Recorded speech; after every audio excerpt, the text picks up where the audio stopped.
Entreprendre, l'aventure entrepreneuriale vendéenne.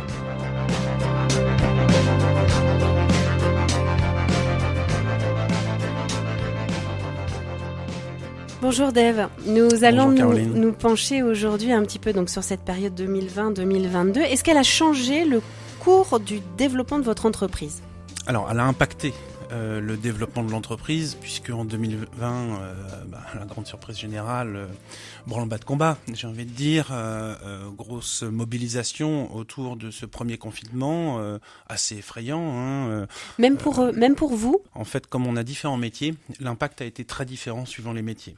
Dans les métiers de la sûreté, où on a encore beaucoup d'installations de caméras, par exemple, donc une installation physique, eh bien là, les activités ont été très largement stoppées de manière brutale, sont reparties dans une très bonne dynamique ensuite, mais un arrêt brutal.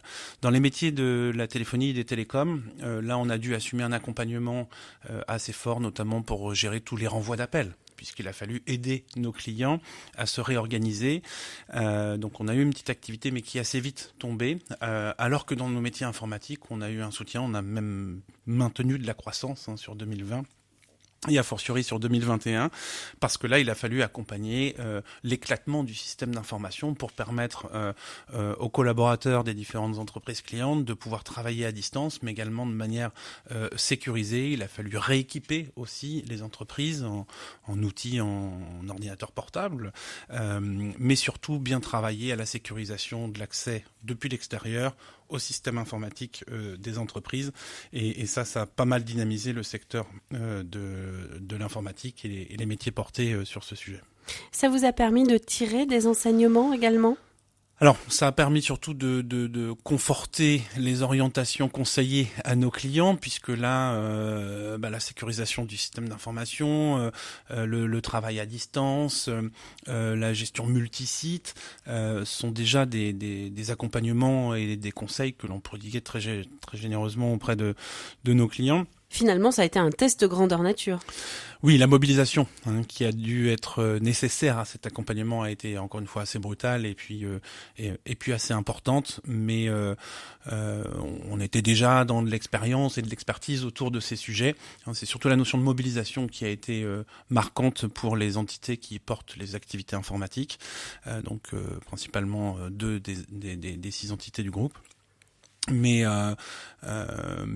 oui, ça a été un moment quand même très perturbant, même si dès 2021, on a pu rattraper les pertes de chiffre d'affaires que l'on avait subies en 2020, hormis encore une fois les activités informatiques qui sont restées en croissance sur les 2 années. Et en tant que président du groupe, là je me poste plus en termes de RH également, on a beaucoup senti dans pas mal de témoignages de chefs d'entreprise une sorte de démobilisation des équipes, de lassitude au bout d'un certain temps. Comment vous avez réussi, vous, à composer avec cette atmosphère de travail à distance, du fait de ne plus être ensemble, de ne plus partager aussi physiquement des choses pendant plusieurs mois. Comment on a réussi à composer avec ça au sein de VFleet ?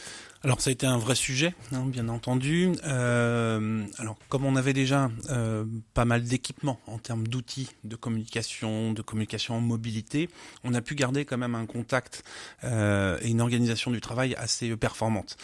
On utilisait déjà les systèmes de visio, on utilisait déjà du télétravail. Ça a marqué une intensification obligée, mais qui aujourd'hui a laissé place à un accord d'entreprise autour de la mise en place du télétravail qui finalement est un élément d'appétence assez important pour les collaborateurs.